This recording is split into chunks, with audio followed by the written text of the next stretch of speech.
नमस्कार। देवरिया की आवाज रेडियो केसरी से प्रस्तुत है स्थानीय हालचाल। पहले मुख्य हालचाल। पॉक्सो एक्ट के आरोपी को पुलिस ने किया गिरफ्तार। बिरझन यादव पर 25,000 का इनाम किया गया घोषित। फसल बीमा योजना के लिए तिथि को बढ़ाया गया। पुलिस लाइन का पुलिस अधीक्षक ने किया औचक निरीक्षण। गैंगस्टर एक्ट के आरोपी को पुलिस ने किया गिरफ्तार। स्थानीय हालचाल के इस अंक के साथ मैं अनिकेत मिश्र। अब हालचाल विस्तार से।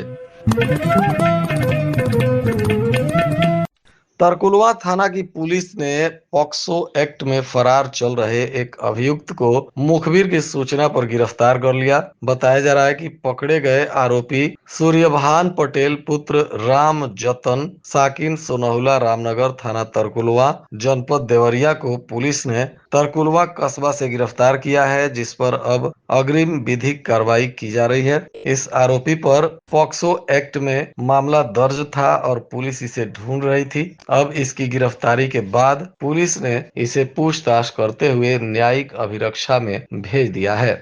कई आपराधिक मामलों में फरार चल रहे अभियुक्त ब्रजेश यादव उर्फ बिरझन यादव पुत्र महेंद्र यादव, जो कटघरा थाना बनकटा जनपद देवरिया का निवासी है, इस पर 25,000 रुपए का इनाम घोषित किया है। बताया जा रहा है कि आरोपी को पकड़वाने वाले व्यक्ति को 25,000 रुपए का इनाम पुलिस के तरफ से दिया जाएगा। जनता से पुलिस ने अपील किया है कि यदि कोई भी इस अभियुक्त को पकड़ेगा या पकड़वाने के लिए पुलिस को सही सूचना देगा तो उसे पुलिस इनाम की राशि देकर पुरस्कृत करेगी। साथ ही सूचना देने वाले की पहचान गुप्त रखी जाएगी। इस आरोपी पर पहले से भी कई गंभीर आपराधिक मामले दर्ज हैं और लगातार यह आरोपी फरार चल रहा है।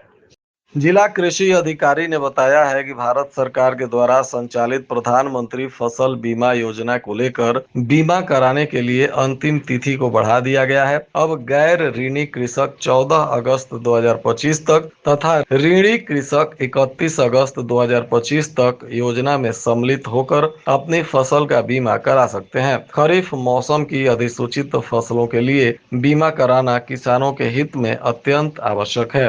ऋणी कृषकों से अपेक्षा की जा रही है कि वे अपनी संबंधित बैंक शाखा से संपर्क कर यह सुनिश्चित करें कि उनकी फसल का बीमा किया गया है या नहीं। यदि अब तक बीमा नहीं हुआ है तो नियमानुसार शीघ्र बीमा कराते हुए बैंक को सूचित करें। पुलिस अधीक्षक विक्रांत वीर ने पुलिस लाइन देवरिया के आरटीसी बैरकों मेस और आरटीसी कैंटीन का निरीक्षण किया। इस दौरान उन्होंने बैरकों की साफ सफाई, विद्युत एवं जल व्यवस्था, शौचालयों की स्थिति, प्रशिक्षु आरक्षियों को उपलब्ध कराई जा रही मूलभूत सुविधाओं का जायजा लिया। उन्होंने मेस में साफ सफाई, रसोई घर की स्थिति की भी गहनता से समीक्षा की। इसके अतिरिक्त पुलिस अधीक्षक ने कैंटीन और पुलिस लाइन में हो रहे निर्माण कार्यों का भी निरीक्षण किया। वहीं स्टॉक रजिस्टर और सामग्री की उपलब्धता, दरों की पारदर्शिता एवं साफ सफाई की स्थिति की भी जांच की।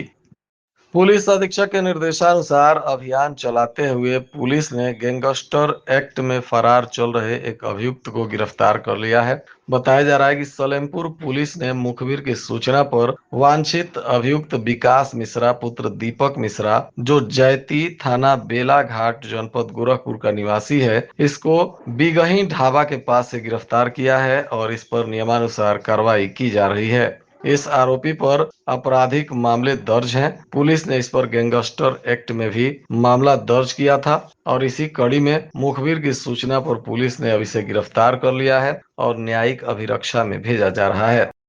इधर गैंगस्टर एक्ट में फरार चल रहे आरोपी राम प्रवेश पासवान पुत्र स्वर्गीय शिवदत्त प्रसाद को भी आज पुलिस ने मुखबिर की सूचना पर गिरफ्तार किया। सलेमपुर पुलिस के द्वारा यह कार्रवाई देवरिया सलेमपुर मेन रोड के अहिलवार गांव के पास की गई, जहां इस आरोपी को गिरफ्तार कर अब इस पर नियमानुसार कार्रवाई की जा रही है। पुलिस ने इस पर गैंगस्टर एक्ट में मामला दर्ज किया था, क्योंकि इस पर पहले से कई गंभीर आपराधिक मामले हैं और लगातार यह फरार चल रहा है। ऐसे में अब इसकी गिरफ्तारी के बाद पुलिस ने इस पर कड़ा रुख अख्तियार करना शुरू कर दिया है।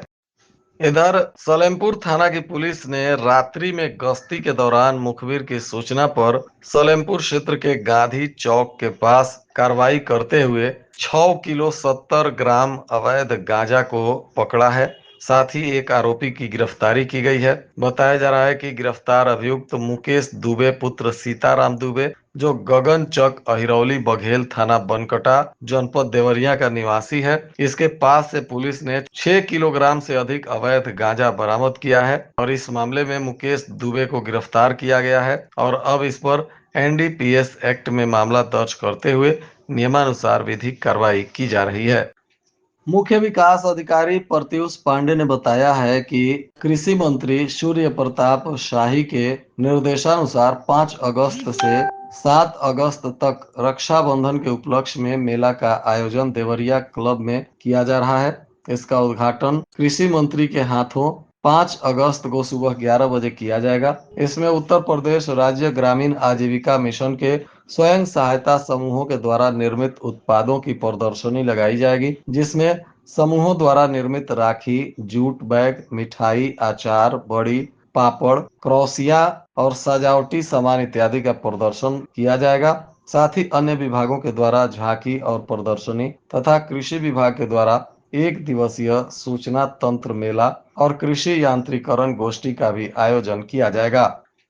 प्रधानमंत्री के द्वारा किसान सम्मान निधि की 20वीं किस्त जारी होने के अवसर पर जनपद के सभी 17 विकास खंडों में किसान उत्सव दिवस के रूप में कार्यक्रम आयोजित किया जाएगा। इसको लेकर भाजपा के जिला अध्यक्ष भूपेंद्र सिंह ने औरा चौरी स्थित पार्टी कार्यालय पर पदाधिकारियों के साथ बैठक की। उन्होंने कहा कि इस अवसर पर सभी विकास खंड में प्रत्येक ग्राम पंचायत के पंचायत भवन, सार्वजनिक स्थल पर कार्यक्रम का लाइव प्रसारण भी किया जाएगा। साथ ही कंप्यूटर के माध्यम से लोग इस प्रसारण को देख सकेंगे और इस कार्यक्रम को सफल बनाने के लिए पार्टी के तमाम नेता पदाधिकारी भी जी जान से लगे हुए हैं। बेसिक शिक्षा विभाग के द्वारा जिले के 2088 परिषदीय विद्यालयों को कंपोजिट ग्रांट की 3.10 करोड़ रुपए की धनराशि उनके खाते में भेजी गई है। इस धनराशि से संबंधित विद्यालयों का कलेवर बदलेगा और आवश्यक सामग्रियों की पूर्ति की जाएगी। विद्यालयों को छात्र नामांकन के आधार पर कंपोजिट ग्रांट की धनराशि भेजी गई है। जिले में कुल 2121 परिषदीय विद्यालयों की संख्या है, जिसमें 33 पीएम श्री विद्यालय हैं एवं 2088 अन्य विद्यालय हैं। पीएम श्री विद्यालयों को छोड़कर बाकी 2088 विद्यालयों के स्कूल मैनेजमेंट कमेटी के खाते में बेसिक शिक्षा विभाग के द्वारा विद्यालयों के विकास और व्यवस्थाओं को सुधारने के लिए ग्रांट की गई 3,10,97,000 रुपए की राशि भेज दी गई है। नगर पंचायत लार के सभासदों ने अस्थायी अधिशासी अधिकारी के नियुक्त करने की मांग को लेकर जिला प्रशासन को ज्ञापन सौंपा है, जिसमें सभासदों ने चेयरमैन पर टेंडर में धांधली करने का भी आरोप लगाया है। नगर पंचायत लार के सभासदों ने 29 जुलाई को अस्थायी अधिशासी अधिकारी के नियुक्ति को लेकर ज्ञापन दिया है, लेकिन नियुक्ति न होने पर पुनः सभासदों ने ज्ञापन सौंपा। वार्ड नंबर 7 के सभासद मजहर इकबाल ने कहा कि अस्थायी अधिशासी अधिकारी की नियुक्ति न होने से सरकार की योजनाएं और विकास कार्य प्रभावित हो रहे हैं। भलुवनी पुलिस ने एक बालक की अपहरण और उसकी हत्या को लेकर मामले का उद्भेदन किया है। बताया जा रहा है कि वादी सोमनाथ गौड़ पुत्र परशुराम गौड़ ने, जो पटखौली के रहने वाले हैं, तहरीर दी थी कि उनका भतीजा आरुष गौड़ पुत्र योगेश कुमार, जो लगभग 9 साल का है, यह 16 अप्रैल 2025 को शाम को 6:15 बजे घर से बाहर गया था और वापस नहीं लौटा। इसके संबंध में तहरीर के बाद बलुवनी पुलिस ने तहरीर पर प्राथमिकी दर्ज करते हुए अनुसंधान शुरू किया। पुलिस ने इस मामले में बच्चे की बरामदगी को लेकर एक टीम का गठन किया था। गठित पुलिस की टीम लगातार बच्चे की खोजबीन को लेकर काम कर रही थी। इसी बीच 1 अगस्त को एक व्यक्ति जयप्रकाश गौड़ पुत्र स्वर्गीय राम प्यारे गौड़, जो डुमरी थाना मदनपुर जनपद देवरिया के निवासी हैं। इनको मुखबिर की सूचना पर उनके घर के पास से गिरफ्तार किया गया, जिसमें पूछताछ के क्रम में अभियुक्त इंद्रजीत कुमार गौड़ उर्फ अतुल कुमार पुत्र श्रीराम निवासी ग्राम पैकौली थाना सुरौली जनपद देवरिया और उनके मौसी के लड़के अभियुक्त भीम गौड़ पुत्र मोतीलाल गौड़ जो परसिया मिसकारी थाना कोतवाली जनपद देवरिया का निवासी है, इनको गिरफ्तार किया गया है। गिरफ्तार अभियुक्तों से पूछताछ के क्रम में पता चला है कि अभियुक्त इंद्रजीत उपरोक्त की शादी 2024 में संभा पुत्री परशुराम गौड़ निवासी पटखौली थाना भलुअनी से हुई थी। शादी के कुछ दिन बाद अपने ससुराल गया तो उसके ऊपर कथित तौर पर देवी मां सवार होने की बात बताई गई और वह बीमार हो गया। इस बात को लेकर उसके ससुराल वाले परेशान हो गए। उसे झाड़ फूक आदि को लेकर जयप्रकाश जो कि इंद्रजीत का मामा है के पास ले गए, जहां उसके द्वारा कथित तौर पर नर बलि देने की बात कही गई। अभियुक्त इंद्रजीत गौड़ उपरोक्त के द्वारा अपने साढ़ू रामाशंकर उर्फ शंकर गौड़ पुत्र राम दुलारे गौड़ निवासी गौरापार थाना मगहा जनपद गोरखपुर हाल मुकाम पता सिधुआ पार थाना बड़हलगंज जनपद गोरखपुर से अपनी पूरी बात बताई गई और 50,000 रुपए में नर बलि के लिए एक छोटे बच्चे की व्यवस्था करने की बात कही गई। रामाशंकर गौड़ उपरोक्त के द्वारा 16 अप्रैल को अपने बड़े साले योगेश कुमार के बड़े लड़के अरुण गौस उम्र लगभग 9 वर्ष को बहला फुसलाकर घर से ले जाया गया और 19 अप्रैल को इंद्रजीत उपरोक्त के मौसेरे भाई भीम को बुलाकर इस बच्चे को दे दिया। इंद्रजीत उपरोक्त के द्वारा अपने मामा जयप्रकाश और अपने मौसी के लड़के भीम के साथ मिलकर थाना कोतवाली क्षेत्र के पिपरा चंद्रभान के बगीचे में रात्रि में कथित तौर पर पूजा पाठ कर उसका चाकू से गला रेत कर उसकी हत्या कर दी गई और शव को वहीं पर गाड़ दिया गया। बाद में अभियुक्त इंद्रजीत के द्वारा शव को निकाल लिया गया और भीम गौड़ के साथ मिलकर 20/4/2025 को एक बोरे में रखकर एक पिकअप वाहन से ले जाकर गौरा घाट बरहज में फेंक दिया गया। अभियुक्तों के निशानदेही से हत्या में प्रयुक्त आला कत्ल चाकू को पिपरा चंद्रभान के बगीचे से और घटना में प्रयुक्त पिकअप वाहन को भी पुलिस ने जब्त किया है। मोटरसाइकिल को भी जब्त किया गया है। साथ ही फावड़ा अभियुक्त भीम गौड़ के घर से बरामद किया गया है और इस पूरे कांड का उद्भेदन करते हुए पुलिस ने रामाशंकर उर्फ शंकर गौड़ को मुखबिर की सूचना पर सोनारी मोड़ के पास से गिरफ्तार किया है और अब इन सभी आरोपियों पर विधि सम्मत कानूनी कार्रवाई की जा रही है। और आज के मौसम का तापमान देवरिया में न्यूनतम 27 डिग्री सेल्सियस और अधिकतम 38 डिग्री सेल्सियस रहने की संभावना है।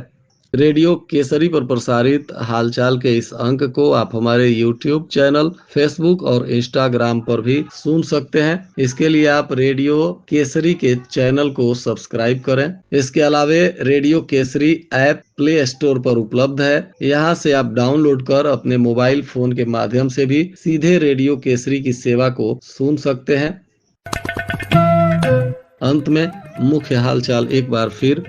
पॉक्सो एक्ट के आरोपी को पुलिस ने किया गिरफ्तार। बिरझन यादव पर 25,000 का इनाम किया गया घोषित। फसल बीमा योजना के लिए तिथि को बढ़ाया गया। पुलिस लाइन का पुलिस अधीक्षक ने किया औचक निरीक्षण। गैंगस्टर एक्ट के आरोपी को पुलिस ने किया गिरफ्तार। इसके साथ ही रेडियो केसरी से प्रसारित स्थानीय हालचाल का यह अंक समाप्त हुआ। नमस्कार।